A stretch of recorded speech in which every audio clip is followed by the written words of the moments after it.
जनता की आवाज सुनते हैं हम, क्योंकि हम हैं जन्मभूमि। नमस्कार, जन्मभूमि टुडे में आपका स्वागत है। मैं हूं रामधारी यादव। आज एक नई शख्सियत के साथ आपके सामने हाजिर हूं, जो लगातार 4 बार विधायक रहे हैं।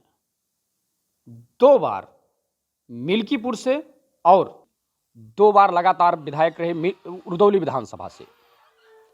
अभी वर्तमान में सभापति संयुक्त उपक्रम एवं निगम उत्तर प्रदेश विधानसभा, विधायक रुदौली। हम बात कर रहे हैं रामचंद्र यादव की। सर, स्वागत है। अभी सर, जो वर्तमान में सरकार ने अभी किन्नर बोर्ड का गठन किया है, अभी सोनम किन्नर को राज्य मंत्री बनाया है, इस विषय में आप क्या कहना चाहेंगे? देखिए, इस देश में आज़ादी के लंबे दिनों तक कांग्रेस की सरकारें नहीं, लगातार 52 वर्षों तक इस देश में कांग्रेस और कांग्रेस की सहेली पार्टियों की सरकारें रहीं।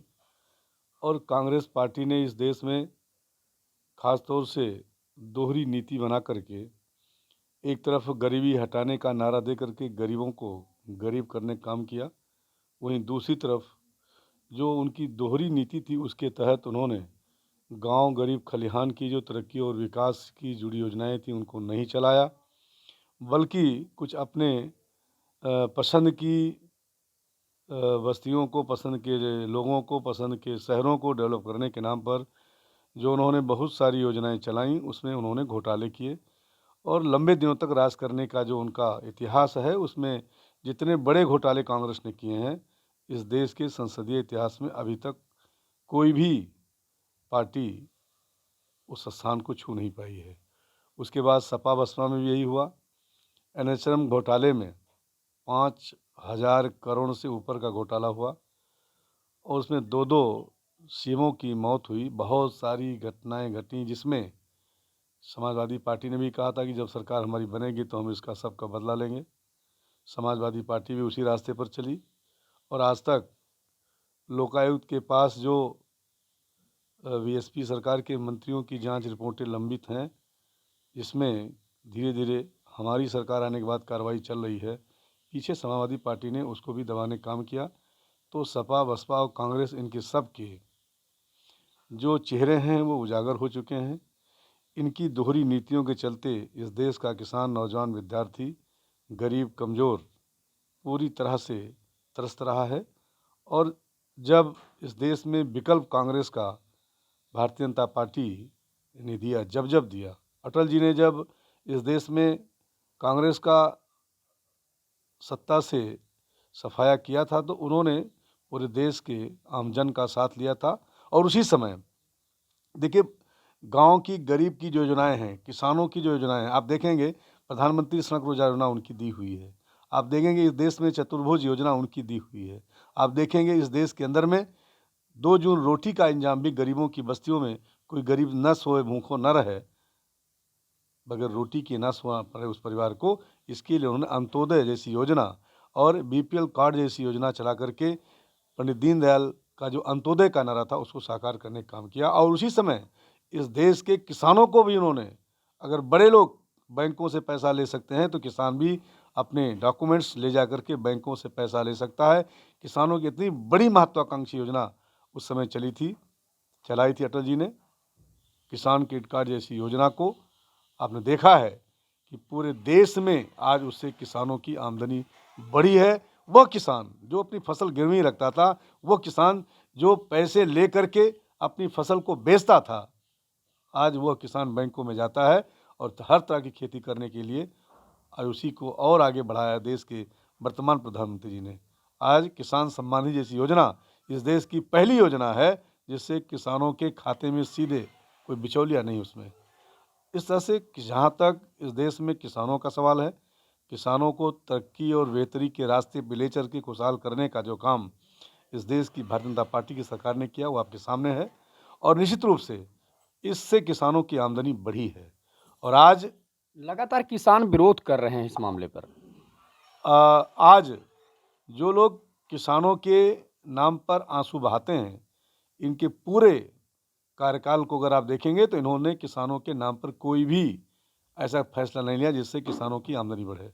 हमारी सरकार पूरी मजबूती से किसानों के साथ है और किसानों की हित के लिए निर्णय ले रही है।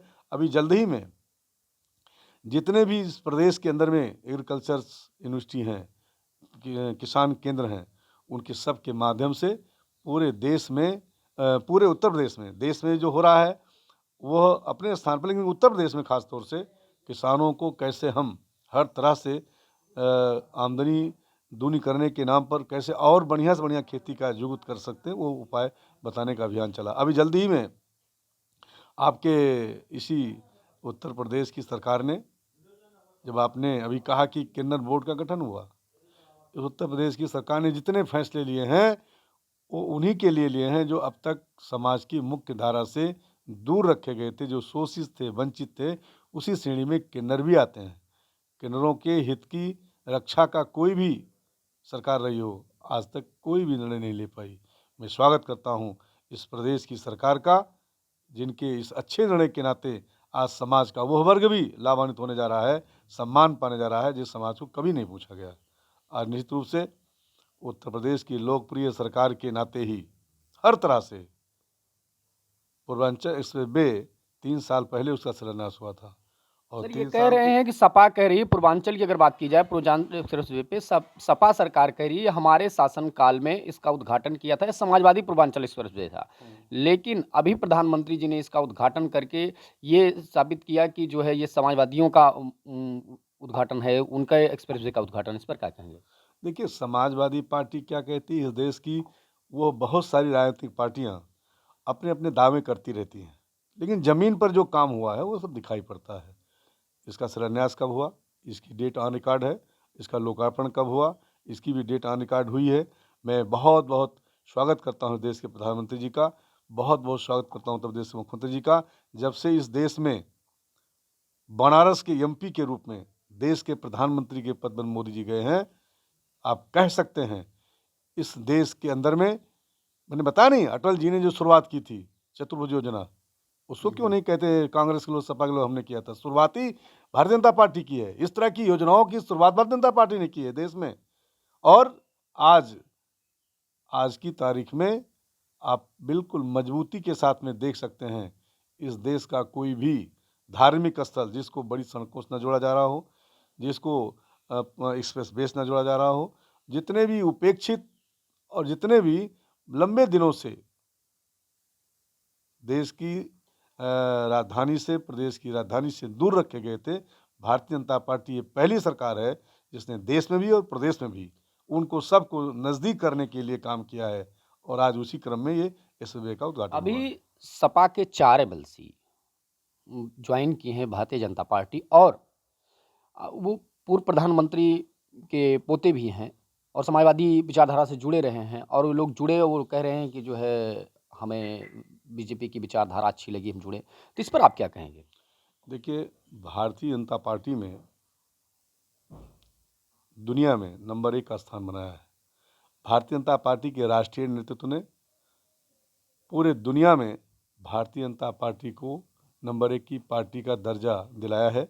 मेहनत करके, परिश्रम करके, काम करके, हर तरह से जनता के लिए समर्पित रह करके, और उसी का परिणाम है जहां देश में भारतीय जनता पार्टी का विस्तार हो रहा है। वहीं उत्तर प्रदेश में भी जब नारा दिया देश के प्रधानमंत्री ने, सबका साथ सबका विकास, तो आज वो लोग भी जो भूले थे, बिसरे थे, कहीं भी थे, जिनको सबका साथ सबका विकास का नारा अच्छा लगा, वो सब लोग भारतीय जनता पार्टी में शामिल हो रहे हैं। उसी क्रम में समाजवादी पार्टी को एमएलसी भी शामिल हुए हैं। आने वाले दिनों में आप देखिएगा, केवल भारतीय जनता पार्टी ही एक ऐसी पार्टी बचेगी जहां पर सबकी रक्षा, सुरक्षा, सबके विकास का रास्ता प्रशस्त होगा। अभी आप विधानसभा चुनाव 2022 है, आपने अपने विधानसभा में कार्य किए। इस पर अगली जो 2022 विधानसभा चुनाव होगी, अपने खुद के अपने विधानसभा में किए गए किन कार्यों को लेके आप जनता के बीच में जाएंगे? देखिए, उत्तर प्रदेश के यशस्वी लोग, हम कहते हैं उनको, उत्तर प्रदेश में जब से सत्ता उन्होंने संभाली है, 24 घंटे में 18 घंटे वो देश के प्रदेशवासियों के लिए काम करते हैं। उनके नेतृत्व में हम लोग चुनाव लड़ने जा रहे हैं। एक योगी जो 24 घंटे में 18 घंटे प्रदेशवासियों की रक्षा सुरक्षा के लिए काम करता हो, जो कोरोना काल में, रोक लेना इसको भाई, कोरोना काल में भी पूरी ताकत के साथ में प्रदेशवासियों की रक्षा सुरक्षा के लिए काम करता है। आज वह प्रदेश के लोकप्रिय मुख्यमंत्री की देन है कि प्रधानमंत्री जी ने कोविड के इंजेक्शन को, कोविड के टीका को लगवाने में उत्तर प्रदेश को स्वयं उन्होंने नंबर 1 का स्थान दिया। उसके लिए उत्तर प्रदेश सरकार की उन्होंने भरपूर प्रशंसा भी की है, मुख्यमंत्री जी की प्रशंसा भी की है। आज किसी भी हालत में उत्तर प्रदेश में जब चुनाव होने 2022 में जाने जा रहा है, मैं तो अपने विधानसभा क्षेत्र में मैं बधाई दूंगा। मुख्यमंत्री जी भी अभी इस 5 साल के कार्यकाल में जा चुके हैं, जब गरीबों पर आफत आई, बाढ़ राहत सामग्री उन्होंने बांटी। उन्होंने अयोध्या जनपद में खास तौर से करीब 35 ऐसे दौरे उनके हो चुके हैं। जब जब अयोध्या हो जाते हैं, कुछ न कुछ अयोध्यावासियों को दे के आते हैं। अयोध्या की गरिमा और महिमा के अनुसार मतलब तो राम की उस धरती का विकास इस देश में आज़ादी के बाद अब तक अगर शुरू हुआ है तो श्री योगी आदित्यनाथ जी के निर्देशन में और भारत के प्रधानमंत्री जी के नेतृत्व में। सर, अभी नहीं, अपने विधानसभा में, जैसे आपने अपने विधानसभा में विकास कार्य किए हैं, कुछ ऐसे विकास कार्य जो लोग जानना चाहते हैं कि कौन से ऐसे मैं विकास? उसी क्रम में बताना जा रहा था कि जब जब वो गए हैं अयोध्या के दौरे पर, हमारे डिप्टी सीएम केशव प्रसाद मौर्य जी जब गए हैं, हमारे डिप्टी सीएम दिनेश शर्मा जी जब गए हैं, हमारे प्रभारी मंत्री नीलकंठ तिवारी जब गए हैं, जब जब सतीश महाना जैसे हमारे प्रभारी मंत्री वहाँ पर गए हैं, तो कहीं न कहीं कोई न कोई योजना हमारे विधानसभा क्षेत्र को दे के आए हैं। आज के दिनों में जितने हमारे धार्मिक स्थल हैं, वहाँ पर सारे विकास के काम चल रहे हैं। 275 किलोमीटर का जो NH बनने जा रहा है, उसमें हमारे विधानसभा क्षेत्र में करीब 55 किलोमीटर आ रहा है। अब उस NH के बनने के बाद कहीं न कहीं वहाँ की जो मार्केटिंग है, जो वहाँ का व्यापार है, अपने आप वो बढ़ेगा। अभी हमारे यहाँ एक ओवरब्रिज जो लंबे दिनों से नहीं बन पाया, जिसके नाते शहरवासियों को नहीं, पूरे जिले के लोगों को कष्ट होता था, रेलवे स्टेशन पर पहुँच नहीं पाते थे। कई बार क्रॉसिंग के नाते मरीजों की मौतें हो जाती थी। बन करके तैयार हो जा रहा, 25 दिसंबर को उसका लोकार्पण होने जा रहा है। एक बड़ी उपलब्धि अभी पूरे मंडल का हमारे यहाँ श्रमिकों के बच्चों को पढ़ने के लिए 1000 से ऊपर बच्चे वहाँ रहेंगे, उसकी भी स्वीकृति देश के प्रधानमंत्री जी ने और उत्तर प्रदेश के मुख्यमंत्री जी ने रुदौली को दी है और रुदौली में उसका निर्माण शुरू हो गया है। हमारे यहाँ जहाँ एक तरफ श्रमिकों के बच्चों को पढ़ने की व्यवस्था, वहीं जो टेक्निकल एजुकेशन के क्षेत्र में हमारे बच्चे पढ़ना चाहें, उनको ITI जैसी सुविधा क्लासेस शुरू हो गए।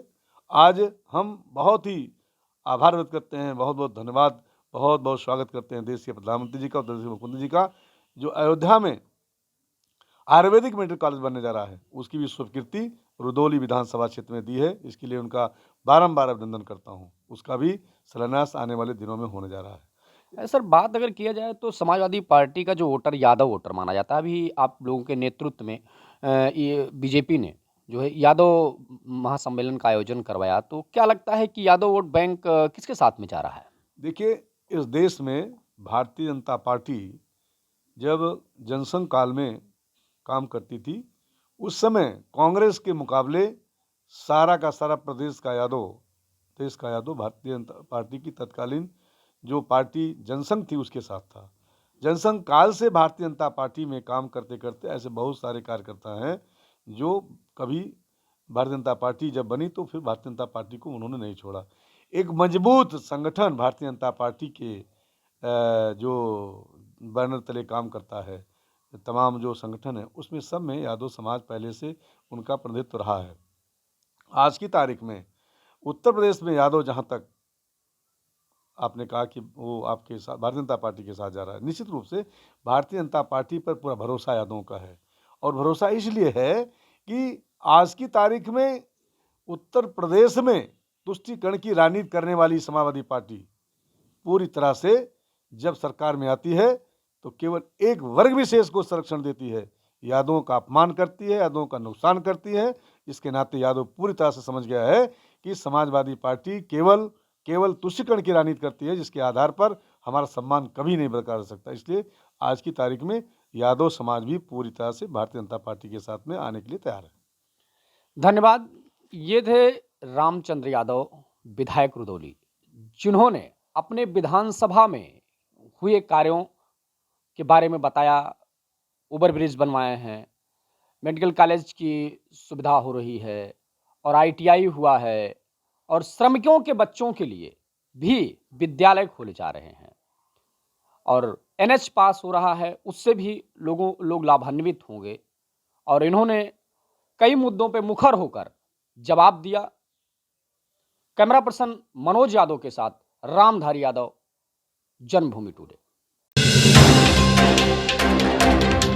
जनता की आवाज सुनते हैं हम, क्योंकि हम हैं जन्मभूमि